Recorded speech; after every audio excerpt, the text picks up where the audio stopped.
வணக்கம். இந்திய நேரப்படி காலை 8 மணி நிகழ்வுகள். முதலில் ஜெம் முதன்மை நிகழ்வுகளை காணலாம்.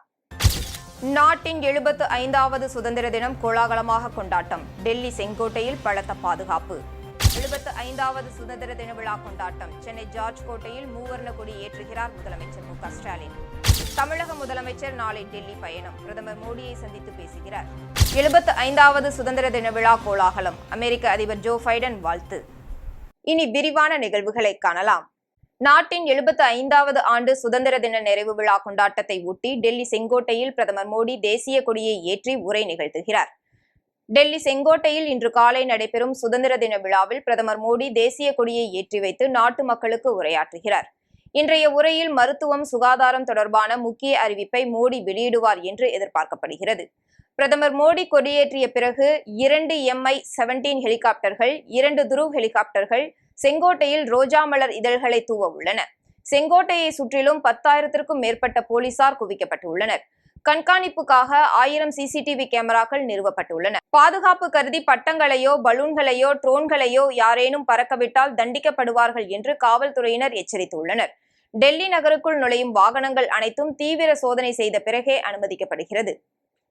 75வது சுதந்திர தினம் இன்று கொண்டாடப்பட உள்ளதை ஒட்டி கோட்டை கொத்தளத்தில் முதலமைச்சர் மு க ஸ்டாலின் மூவர்ண கொடியை ஏற்றி மரியாதை செலுத்துகிறார். நாட்டின் 75வது சுதந்திர தின விழா இன்று நாடு முழுவதும் கோலாகலமாக கொண்டாடப்பட உள்ளது. தமிழக அரசின் சார்பில் சென்னை ஜார்ஜ் கோட்டையில் சுதந்திர தின விழா இன்று கோலாகலமாக கொண்டாடப்படுகிறது. அணிவகுப்பு மரியாதையை ஏற்றுக்கொண்ட பின்னர் கோட்டை கொத்தளத்தில் முதலமைச்சர் மு க ஸ்டாலின் தேசிய கொடியை ஏற்றி வைத்து மரியாதை செலுத்துகிறார். இதையடுத்து தகைசால் தமிழர் விருது உள்பட பல்வேறு வகையான விருதுகளை விருதாளர்களுக்கு வழங்கி கௌரவிக்கிறார். விழாவை ஒட்டி தமிழகம் முழுவதும் 1 லட்சத்திற்கும் மேற்பட்ட போலீசார் பாதுகாப்பு பணியில் ஈடுபடுத்தப்பட்டுள்ளனர். தமிழக முதலமைச்சர் மு க ஸ்டாலின் 2 நாள் பயணமாக நாளை டெல்லி செல்கிறார். அப்போது ஜனாதிபதி, துணை ஜனாதிபதியை சந்திக்க திட்டமிட்டுள்ள அவர் பிரதமர் மோடியையும் சந்தித்து பேசுகிறார். சென்னையை அடுத்த மாமல்லபுரத்தில் 44வது சர்வதேச செஸ் ஒலிம்பியாட் போட்டி கடந்த மாதம் 28ஆம் தேதி முதல் கடந்த 9ஆம் தேதி வரை நடைபெற்றது. செஸ் ஒலிம்பியாட் போட்டிகளை சிறப்பாக நடத்தி முடித்ததற்காக முதலமைச்சர் மு க ஸ்டாலினுக்கு பிரதமர் நரேந்திர மோடி பாராட்டு தெரிவித்தார். இந்த நிலையில் நாளை மாலை முதலமைச்சர் மு க ஸ்டாலின் சென்னையில் இருந்து விமானம் மூலம் டெல்லி செல்கிறார். புதன்கிழமை காலையில் ஜனாதிபதி திரௌபதி முர்முவையும் துணை ஜனாதிபதி ஜெகதீப் தன்கரையும் முதலமைச்சர் மு க ஸ்டாலின் மரியாதை நிமித்தமாக சந்தித்து வாழ்த்துக்களை தெரிவிக்க உள்ளார். அதனைத் தொடர்ந்து மாலை பிரதமர் மோடியை சந்தித்து 44வது சர்வதேச செஸ் ஒலிம்பியாட் போட்டிகள் சிறப்பாக நடைபெற உறுதுணையாக இருந்ததற்கும், போட்டிகளின் தொடக்க விழாவில் கலந்து கொண்டு சிறப்பித்ததற்கும் பிரதமருக்கு முதலமைச்சர் மு க ஸ்டாலின் நன்றி தெரிவிக்கிறார். அன்று இரவே முதலமைச்சர் மு க ஸ்டாலின் சென்னை திரும்புகிறார் என்பது குறிப்பிடத்தக்கது.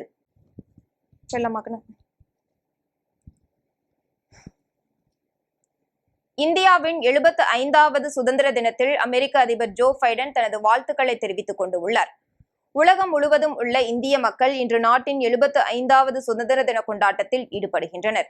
இதனை முன்னிட்டு அமெரிக்க அதிபர் ஜோ பைடன் வாழ்த்து செய்தி வெளியிட்டுள்ளார். அதில் ஏறக்குறைய 40 லட்சம் இந்திய அமெரிக்கர்கள் உட்பட உலகம் முழுவதும் உள்ள இந்தியர்கள் ஆகஸ்ட் 15ஆம் தேதி 75வது ஆண்டு சுதந்திர தின கொண்டாட்டத்தில் ஈடுபடுகின்றனர். மகாத்மா காந்தியின் உண்மை மற்றும் அஹிம்சை ஆகியவற்றின் உறுதியான செய்தியை வழிகாட்டியாக கொண்ட ஜனநாயக பயணத்தில் இந்திய மக்களுடன் அமெரிக்காவும் இணைகிறது என தெரிவித்துள்ளார். இந்திய அமெரிக்க சமூகத்தினர் அமெரிக்காவை அதிக புதுமையான, எல்லாவற்றையும் உள்ளடக்கிய மற்றும் வலிமையான ஒரு நாடாக உருவாக்கியுள்ளனர் என கூறியதுடன் இந்த ஆண்டில் இந்தியா மற்றும் அமெரிக்கா ஆகிய நாடுகள் 75வது ஆண்டு தூதரக உறவு கொண்டாட்டங்களிலும் ஈடுபடுகிறது என தெரிவித்துள்ளார். கீழ்பெண்ணாத்தூரில் ஆடி மாதம் முன்னிட்டு அன்னபூரணி அரசு அம்மா அம்மன் வேடத்தில் சிறப்பு தரிசனம் நடைபெற்றது. திருவண்ணாமலை மாவட்டம் கீழ்பெண்ணாத்தூர் ராஜாதோப்பு பகுதியில் ஆசிரமம் அமைக்கப்பட்டு அன்னபூரணி அரசு பொதுமக்களுக்கு ஆன்மீக சொற்பொழிவை வழங்கி வருகிறார். இந்நிலையில் ஆடி மாதம் முன்னிட்டு அம்மன் வேடத்தில் ஆன்மீக சிறப்பு தரிசனம் நடைபெற்றது. இதில் அன்னபூரணி அரசு அம்மா பக்தர்கள் அம்மன் வடிவத்தில் பார்க்க வேண்டும் என்பதற்காக சூளம், கிரீடம் அணிவித்து அம்மன் வேடத்தில் சிறப்பு தரிசனம் செய்து வழிபட்டனர். இதில் பல்வேறு மாவட்டங்களிலிருந்து பொதுமக்கள் கலந்து கொண்டு அருளாசி பெற்று சென்றனர். தேனி NTR சாலை தனியார் ஹோட்டலில் தேனி முல்லை பெரியாறு முத்தமிழ் மன்றம், மிஸ்ரா இலக்கிய பேரவை சார்பில் 75வது சுதந்திர தின பவள விழா நடைபெற்றது. தேனி மேலப்பேட்டை நாடார் உறவின் முறை தலைவர் ராஜமோகன் தலைமையில் முல்லை பெரியாறு முத்தமிழ் மன்றம், மிஸ்ரா இலக்கிய பேரவை சார்பில் 75வது சுதந்திர தின பவள விழா நடைபெற்றது. தேசிய செட்டியார் பேரவையின் நிறுவன தலைவர் ஜெகநாத் மிஸ்ரா கலந்து கொண்டு விழா பேருரை ஆற்றினார். நிகழ்ச்சியில் தமிழ்நாடு தொண்டு நிறுவனங்கள் கூட்டமைப்பின் செயலாளர் ராஜன், வினோரா பவுண்டேஷன் தலைமை நிர்வாக அறங்காவலர் ரேணுகா உள்ளிட்டோர் சிறப்பு விருந்தினராக கலந்து கொண்டு சிறப்பித்தனர். ஏழை எளிய மாணவ மாணவியர்களுக்கு கல்வி உதவித்தொகையும், பல்வேறு துறைகளில் சாதனை புரிந்தவர்களுக்கு சாதனையாளர் விருது வழங்கி சிறப்பிக்கப்பட்டது. நிகழ்ச்சியில் பயனாளிகள் மற்றும் பொதுமக்கள், தன்னார்வலர்கள், சமூக ஆர்வலர்கள், நகரின் முக்கியஸ்தர்கள் உள்ளிட்ட ஏராளமானோர் கலந்து கொண்டனர். மதுரையில் அமைச்சர் பழனிவேல் கார் மீது செருப்பு வீசியதை கண்டித்து தேனியில் பாஜக மாநில தலைவர் அண்ணாமலை உருவபொம்மை எரித்தும் கண்டன கோஷங்களை எழுப்பியும் ஆர்ப்பாட்டத்தில் ஈடுபட்டனர். மதுரை விமான நிலையத்தில் தமிழக நிதியமைச்சர் பழனிவேல் தியாகராஜன் காரை மறித்து பாஜகவினர் செருப்பை கொண்டு எரிந்த சம்பவம் பெரும் பரபரப்பை ஏற்படுத்தியுள்ளது. இந்நிலையில் இதனை கண்டிக்கும் விதமாக தேனியில் பாஜக மாநில தலைவர் அண்ணாமலை உருவபொம்மையை எரித்தும் கண்டன கோஷங்களை எழுப்பியும் ஆர்ப்பாட்டத்தில் ஈடுபட்டனர். இதனால் தேனி மதுரை தேசிய நெடுஞ்சாலையில் பரபரப்பு ஏற்பட்டது. ஆர்ப்பாட்டத்தில் பெரியகுளம் தொகுதி அமைப்பாளர் ராஜேஷ், தேனி நகர அமைப்பாளர் அரவிந்த், போடி ஒன்றிய அமைப்பாளர் ஜெகதீஷ் உள்ளிட்ட 20க்கும் மேற்பட்டோர் கலந்து கொண்டனர். தேனியை சேர்ந்த விவசாயி ஒருவர் கண்களை கவரும் விதமாக வயலில் 100க்கும் மேற்பட்ட தேசிய கொடிகளை ஏந்தி விழிப்புணர்வை ஏற்படுத்தியுள்ளார். நாட்டின் 75வது சுதந்திர தினத்தை முன்னிட்டு பல்வேறு பகுதிகளில் தேசிய கொடி விழிப்புணர்வு செய்யப்பட்டு வருகிறது. அந்த வகையில் தேனி கூடலூர் அருகே உள்ள கேஎம்பட்டி கிராமத்தை சேர்ந்த விவசாயி ஜெயராமன் என்பவர் தனது நிலத்தில் 100க்கும் மேற்பட்ட தேசிய கொடியை ஏற்றி பொதுமக்களுக்கு விழிப்புணர்வை ஏற்படுத்தியுள்ளார். அழகிய பசுமை சூழலில் கண்கவரும் விதமாக பறந்த 100க்கும் மேற்பட்ட தேசிய கொடியை பொதுமக்கள் ஆர்வத்துடனும் வியப்புடனும் கண்டுகளித்து விவசாயியின் புதிய முயற்சியை பாராட்டி சென்றனர். லால்பேட்டையில் பாப்புலர் பிராண்ட் ஆஃப் இந்தியா சார்பில் மக்களாட்சியை பாதுகாப்போம் என்பதன் அடிப்படையில் மக்கள் சங்கமம் மாநாடு நடந்தது. கடலூர் மாவட்டம் காட்டுமன்னார் கோவில் அடுத்த லால்பேட்டையில் பாப்புலர் பிராண்ட் ஆஃப் இந்தியா சார்பில் மக்களாட்சியை பாதுகாப்போம் என்பதன் அடிப்படையில் மக்கள் சங்கமம் மாநாடு மாவட்ட செயலாளர் முகமது அஸ்லம் தலைமையில் நடைபெற்றது. மாவட்ட செயற்குழு உறுப்பினர் சல்மான் பாரிஸ் வரவேற்புரை நிகழ்த்தினர். மாநில பொதுச் செயலாளர் நிஜாமுஹிதீன் இந்தியாவில் சிறுபான்மையினர் தாக்கப்பட்டு வருவதாக கூறினார். மேலும் இஸ்லாமியர்களுக்கு பாதுகாப்பு இல்லை என்றும் மாட்டிறைச்சி வைத்து கலவரம் தூண்டுவதாகவும் தெரிவித்தார். தமிழக முதலமைச்சர் சிறுபான்மையினர் பாதிக்கப்படுவதை எதிர்த்து மிக தீவிரமாக குரல் கொடுக்க வேண்டும் என கேட்டுக்கொண்டார். மேலும் கட்சி சார்பில் நடைபெற்ற பல்வேறு போட்டிகளில் கலந்து கொண்டு வெற்றி பெற்ற மாணவ மாணவிகளுக்கு பரிசுகள் வழங்கப்பட்டது. இதில் மாவட்ட தலைவர் பயாஸ் அகமது, மாவட்ட செயற்குழு உறுப்பினர் அன்வர் மற்றும் பலர் கலந்து கொண்டனர். கள்ளக்குறிச்சி மாவட்ட ஆட்சியர் அலுவலகத்தில் வட்டார போக்குவரத்து அலுவலகம் சார்பாக போதைப்பொருள் தடுப்பு விழிப்புணர்வு ஆட்டோ பேரணி நடைபெற்றது. கள்ளக்குறிச்சி மாவட்ட நிர்வாகத்தின் சார்பாக 75வது சுதந்திர தின விழாவை முன்னிட்டு போதைப்பொருள் விழிப்புணர்வு பேரணிகள் நடத்தப்பட்டு வருகின்றன. அதன்படி மாற்றுத்திறனாளிகள் நலத்துறை சார்பாக மாவட்ட ஆட்சியர் அலுவலகத்தில் இந்திய வரைபடத்தின் வெளிக்கோட்டின் ஓரத்தில் தண்டுவடத்தால் பாதிக்கப்பட்ட மாற்றுத்திறனாளிகள் சிறப்பு சக்கர நாற்காலியில் வரிசையாக அமர்ந்தவாறு தேசிய கொடிகளை ஏந்தி சுதந்திர தின வாழ்த்துக்களை தெரிவித்தனர். அதனைத் தொடர்ந்து கள்ளக்குறிச்சி வட்டார போக்குவரத்து அலுவலகம் சார்பாக நடைபெற்ற போதைப்பொருள் தடுப்பு விழிப்புணர்வு ஆட்டோ பேரணியை மாவட்ட ஆட்சியர் ஸ்ரவன்குமார் ஜடாவத் கொடியசைத்து துவக்கி வைத்தார். இதில் வட்டார போக்குவரத்து அலுவலர் ஜெயபாஸ்கரன், மாவட்ட கூடுதல் காவல் கண்காணிப்பாளர் கார்த்திக் மற்றும் ஆட்டோ சங்க தலைவர் செல்வம், உறுப்பினர்கள் என பலர் கலந்து கொண்டனர். புதுச்சேரி மாநிலம் கன்னியகோவில் கிராமத்தில் பிரசித்தி பெற்ற மன்னாதீஸ்வரர் உடனுறை பச்சைவாளி அம்மன் கோவில் உள்ளது. இந்த கோவில் தீமிதி திருவிழா ஆண்டுதோறும் வெகு விமர்சையாக நடைபெறுவது வழக்கம். அதன்படி இக்கோவில் தீமிதி திருவிழா கடந்த 4ஆம் தேதி கொடியேற்றத்துடன் தொடங்கியது. விழா நாட்களில் அம்மனுக்கு தினமும் சிறப்பு அபிஷேக ஆராதனைகள் நடைபெற்று வந்தது.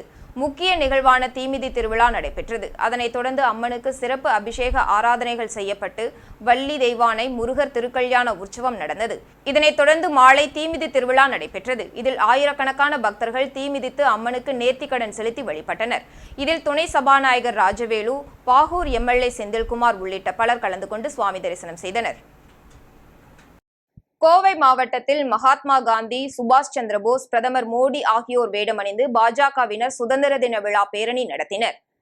நாட்டின் 75வது சுதந்திர தின விழாவை கொண்டாடும் விதமாக வீடுகள் தோறும் மூவர்ண தேசிய கொடியேற்றி மக்கள் கொண்டாட வேண்டும் என பிரதமர் நரேந்திர மோடி வேண்டுகோள் விடுத்துள்ளார்.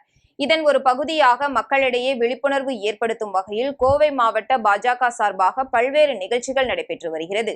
இதன் ஒரு பகுதியாக கோவை பாஜக சார்பாக சுதந்திர தின பேரணி மற்றும் பொதுமக்களுக்கு இனிப்புகள் வழங்கும் நிகழ்ச்சி நடைபெற்றது. பாஜக அலுவலகத்தில் துவங்கிய பேரணியில் அரசு தொடர்பு பிரிவு தலைவர் சரவணகுமார் தலைமை வகித்தார். சிறப்பு விருந்தினராக மாவட்ட தலைவர் பாலாஜி கலந்து கொண்டு பேரணியை துவக்கி வைத்தார். பேரணியில் பாஜக கலைசார பிரிவு சண்முகம் குழுவினர் மகாத்மா காந்தி, சுபாஷ் சந்திரபோஸ், பிரதமர் மோடி ஆகியோர் வேடமணிந்து வாகனங்களில் ஊர்வலமாக சென்றனர். பொதுமக்களுக்கு இனிப்புகள் வழங்கி தேசிய கொடிகளும் வழங்கப்பட்டன. இந்நிகழ்ச்சியில் மாநில துணைத் தலைவர்கள் மோகன்குமார், பச்சம்மாள் மற்றும் மாவட்ட செயலாளர் சின்னதுரை உட்பட பலர் கலந்து கொண்டனர். சென்னையில் தூக்கிட்டு தற்கொலை செய்து கொண்ட காவலரின் உடலை சொந்த ஊருக்குள் அனுமதிக்காததால் மாவட்ட துணை காவல் கண்காணிப்பாளர் சமரச பேச்சுவார்த்தையில் ஈடுபட்டார். திருப்பத்தூர் மாவட்டம் இருநாப்பட்டு ஊராட்சி திருவிக நகர் பகுதியைச் சேர்ந்த பிரபு என்பவர் சென்னை வில்லிவாக்கத்தில் காவலராக பணியாற்றி வந்தார். இந்நிலையில் இவர் திடீரென நேற்று தூக்கிட்டு தற்கொலை செய்து கொண்டார். இதனைத் தொடர்ந்து உடல் பிரேத பரிசோதனை செய்யப்பட்டு அவருடைய சொந்த ஊரான இருநாப்பட்டு திருவிக நகருக்கு எடுத்து செல்லப்பட்டது. அப்போது பொதுமக்கள் இங்கே எடுத்து வரக்கூடாது என தடுத்து நிறுத்தியுள்ளனர். தகவல் அறிந்து சம்பவ இடத்திற்கு விரைந்து வந்த மாவட்ட துணை காவல் கண்காணிப்பாளர் கணேஷ் சக காவலர்கள் உதவியுடன் அப்பகுதி மக்களுடன் சமரச பேச்சுவார்த்தையில் ஈடுபட்டார். சமரசம் ஆனதை அடுத்து காவலரின் உடல் அடக்கம் செய்யப்பட்டது. இதனால் அப்பகுதியில் சுமார் 2 மணி நேரம் பரபரப்பு காணப்பட்டது. பர்கூர் அரசு நிதியுதவி பெறும் கன்கார்டியா மேல்நிலைப்பள்ளி மற்றும் அரசு பள்ளி மாணவர்கள் போதைப்பொருள் ஒழிப்பு விழிப்புணர்வு உறுதிமொழி ஏற்றுக்கொண்டனர். கிருஷ்ணகிரியில் உள்ள அரசு நிதியுதவி பெறும் கன்கார்டியா மேல்நிலைப்பள்ளி மற்றும் அரசு பள்ளி மாணவர்கள் போதை பழக்கத்திற்கு எதிரான விழிப்புணர்வு பேரணியை வட்டாட்சியர் அலுவலகத்தில் நடத்தினர். முன்னதாக பேரணியை உணவுத்துறை அமைச்சர் சங்கரபாணி, கைத்தறித்துறை அமைச்சர் காந்தி ஆகியோர் துவக்கி வைத்தனர். மாவட்ட ஆட்சித்தலைவர் ஜெயச்சந்திரா பானு ரெட்டி தலைமையில் மாணவ மாணவிகள் உறுதிமொழி எடுத்துக் கொண்டனர். மேலும் மாணவ மாணவிகள் பாட்டு பாடி நடனம் ஆடினர், விழிப்புணர்வு ஏற்படுத்தினர். சட்டமன்ற உறுப்பினர் மதியழகன், பேரூராட்சி அலுவலர்கள், அனைத்து பள்ளி தலைமை ஆசிரியர்கள், மாணவ மாணவிகள் கலந்து கொண்டனர். திருப்பத்தூர் அருகே திமுக ஒன்றிய செயலாளர் அறிமுக கூட்டத்திற்கு மகாத்மா காந்தி தேசிய ஊரக வேலை செய்யும் பெண்களை அழைத்து செல்லும் அவலநிலை ஏற்பட்டுள்ளது. திருப்பத்தூர் மாவட்டம் கந்திலி ஒன்றிய திமுக ஒன்றியத்தில் புதிதாக தேர்வு செய்யப்பட்ட மாவட்ட நிர்வாகிகள், ஒன்றிய நிர்வாகிகள் அறிமுக கூட்டம் ஜெகல்நாயக்கன்பட்டியில் நடைபெற்றது. இந்நிகழ்ச்சிக்கு சின்னக்கந்திலி ஊராட்சியில் மகாத்மா காந்தி தேசிய ஊரக வேலைப்பணி செய்து கொண்டிருந்த பெண்களை திமுக ஊராட்சி மன்ற தலைவர் டாடா ஏசி வாகனத்தில் அழைத்து சென்றுள்ளார். இதுதான் திமுகவின் கொள்கையா என அப்பகுதி மக்கள் மற்றும் சமூக ஆர்வலர்கள் குற்றம் சாட்டுகின்றனர். மேலும் இது குறித்து மாவட்ட நிர்வாகம் அவர் மீது நடவடிக்கை எடுக்க வேண்டும் எனவும் கேட்டுக்கொண்டனர். இத்துடன் ஜெம் நிகழ்வுகள் நிறைவடைகின்றன. மீண்டும் நிகழ்வுகளை காண இணைந்திருங்கள் ஜெம் தொலைக்காட்சியுடன். நன்றி, வணக்கம்.